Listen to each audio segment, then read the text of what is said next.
I never expected to find a crowd of strangers strolling through my private field on a quiet Sunday morning, picnicking, taking selfies, and even setting up folding chairs until I saw one woman standing proudly in the center like she owned the place. And when I walked closer, she smiled and said something so outrageous, I genuinely wondered if I was being pranked. That woman, of course, was Karen. Now, I've dealt with difficult neighbors, but this was different. Karen wasn't just trespassing. She had taken the liberty of renaming my field.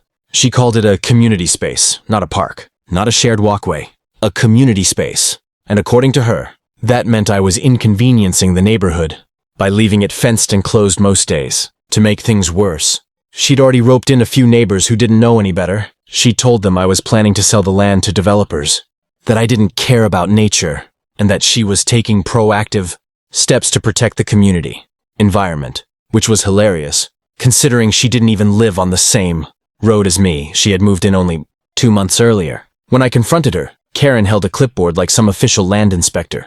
"You're welcome to enjoy the community space too," she said sweetly, as if she was granting me permission. "But you'll need to stop bringing your animals here.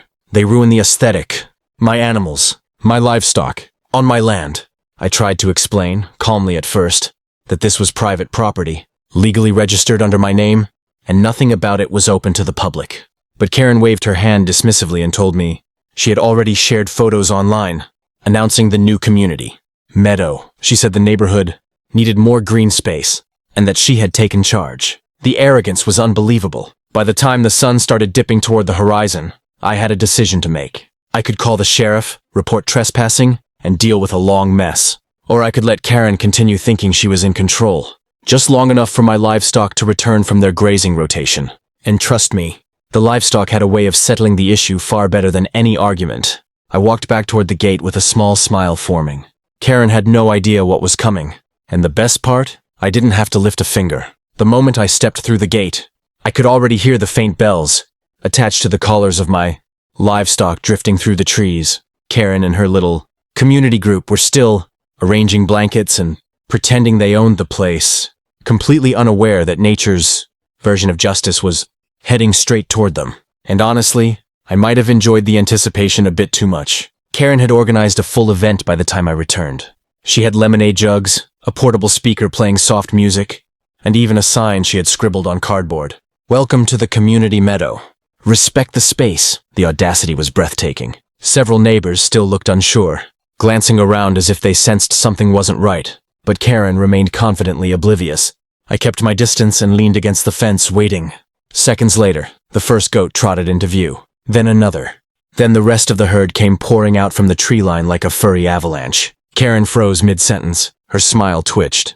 She blinked twice, clearly confused. "Why are there goats here?" she finally asked, raising her voice as though confronting a city official who had failed her. "They live here," I said, keeping my tone as calm as possible. "This is their field. Their home. You know, the private property I told you about." Karen scoffed. "No, absolutely not. Animals don't belong in a community space." She waved her clipboard like a magic wand meant to erase livestock.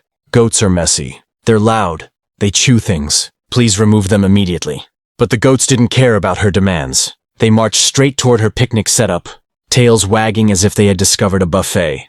One nudged the lemonade jug. Another took interest in the cardboard sign. The rest scattered across the blankets, sniffing snacks and occasionally bleeding directly in people's faces. Karen's expression shifted from confidence to disbelief to full-blown panic. She tried shooing them away, but the goats interpreted her frantic movements as an invitation to play. One hopped onto her folding chair. Another stuck its head into her tote bag. Within minutes, the community space looked like a chaotic barnyard festival. The neighbors who had followed her began to quietly pack up, realizing the truth. Some even apologized on their way out. Karen, however, was still insisting I was violating community standards. And that's when the biggest surprise of the day came trotting in. My cattle.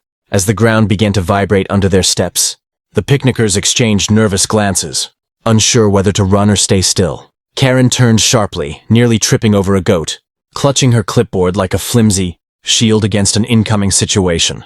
She was absolutely not prepared for now. The cattle emerged slowly at first, massive, calm, and incredibly uninterested in human drama. But to Karen, they might as well have been a herd of wild bison. Her face drained of color as the animals approached, hooves thudding rhythmically across the grass like a warning, drumbeat she couldn't ignore. Even the goats paused, almost respectfully, as the true giants of the field made their entrance. I stayed exactly where I was, arms crossed, watching everything unfold like the world's most satisfying nature documentary. The cattle fanned out naturally, grazing without urgency, doing what they always did. But to Karen, their every movement was a personal attack. She squealed when one simply breathed in her direction, as if the air vibrating near her had violated some imaginary community ordinance. "This is outrageous!" she shouted, stepping backward and nearly tripping over her own folding chair. "You're endangering people. Large animals shouldn't be allowed in public parks." "It's not a public park," I reminded her gently. "Still my field." She ignored that entirely. Karen jabbed a finger at a cow, who had just taken interest in the remnants of her cardboard sign. "You need to get them under control. These creatures are disrupting community activities." The cow, unaware that it had been cast as the villain in Karen's personal melodrama, continued chewing peacefully. By now, most of the neighbors had fled. A few lingered farther up the path, watching from a safe distance, clearly torn between horror and amusement. Many had learned the truth and wanted no part in Karen's misguided crusade. Only Karen remained determined to win. A battle she didn't even have the ground to stand on.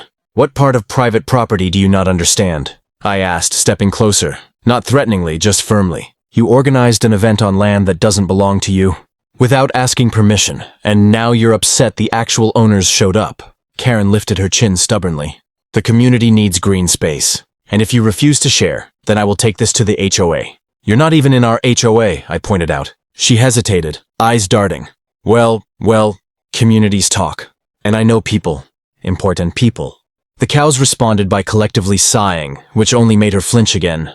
Then, as if on cue, my bull, the gentle giant of the entire herd, wandered into the scene. He wasn't aggressive, merely curious, but his sheer size made Karen shriek so loudly that even the goats stopped to stare. She climbed onto her picnic table, wobbling like a frantic squirrel, clutching her clipboard like a flotation device. The bull sniffed the air, blinked slowly, then wandered away, completely uninterested. Karen, however, acted like she had narrowly escaped a medieval dragon. And that was when she made the one mistake that guaranteed everything would escalate further. Karen's mistake was simple, but spectacularly foolish. In her panic, she decided to assert authority over animals 10 times her size. She jumped off the picnic table, marched toward my bull, and waved her clipboard like she was directing traffic.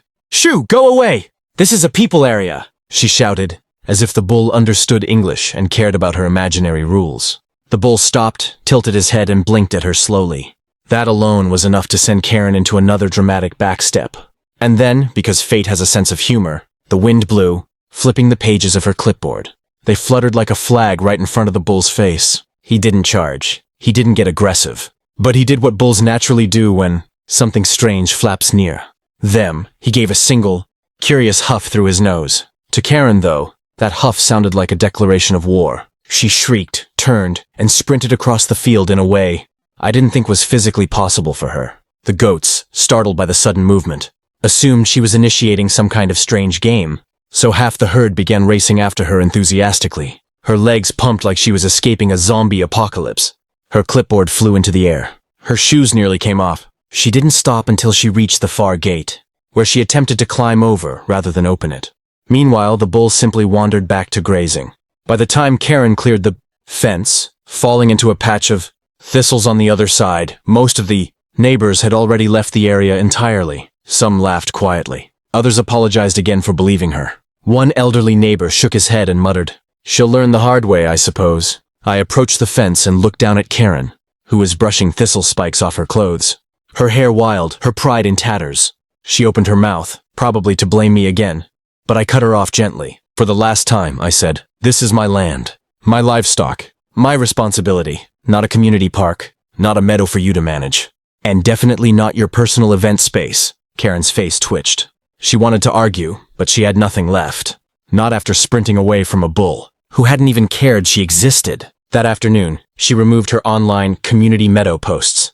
The sign disappeared. Her little supporters vanished, and she avoided eye contact with me for weeks. As for my livestock, they enjoyed a very peaceful, snack-filled evening, proudly reclaiming the field that had always been theirs.